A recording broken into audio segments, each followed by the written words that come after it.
Trump మన ఇండియాను target చేయడం ఇంకా మానలేదు. ఇతను ఒకవైపు India is very good, Modi is my friend, happy birthday అంటూ మాట్లాడుతూనే మరోవైపు ఇండియాను టార్గెట్ చేసే కొత్త రూల్స్ని చట్టాలని తీసుకొస్తున్నాడు. ఇప్పుడేం చేశాడంటే H1B వీసా పైన $1,00,000 ఫీ వేశాడు. $1,00,000 అంటే మన ఇండియన్ కరెన్సీలో దాదాపు 90 లక్షల రూపాయలు.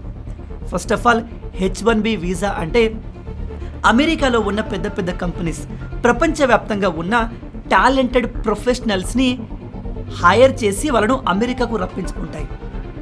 ఇక్కడ ఇంట్రెస్టింగ్ విషయం ఏమిటంటే H1B వీసాలో మ్యాక్సిమం అమెరికన్ కంపెనీస్ మన ఇండియన్స్ని హైర్ చేస్తాయి.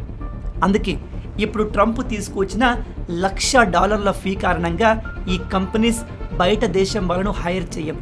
దాంతో ఎక్కువగా ఎఫెక్ట్ అయ్యేది మన ఇండియాలో ఉన్న టాలెంట్. మన ఇండియాలో highly professional talented doctors, engineers ఉన్నారు కాబట్టి అమెరికన్ కంపెనీస్ ఎక్కువగా మన వాళ్ళని హైర్ చేస్తాయి. కానీ ఏం ప్రయోజనం? వాళ్ళంతా అమెరికా వైపు వెళ్ళిపోతున్నారు. కానీ ఇప్పుడు అలా జరగదు.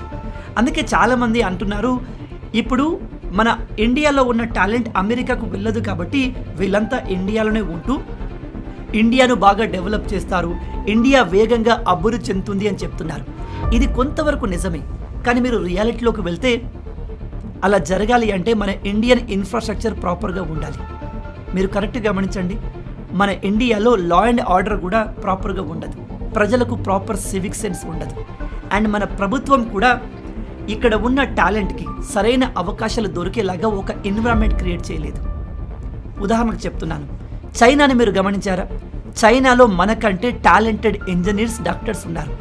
కానీ అక్కడి వాళ్ళు అమెరికాకి, యూరప్కి మన ఇండియన్స్ వెళ్ళినట్టుగా వెళ్ళరు. ఎందుకు తెలుసా? అక్కడి ప్రభుత్వం అక్కడ ఉండే టాలెంట్కి కావలసినన్ని అవకాశాలు క్రియేట్ చేసింది.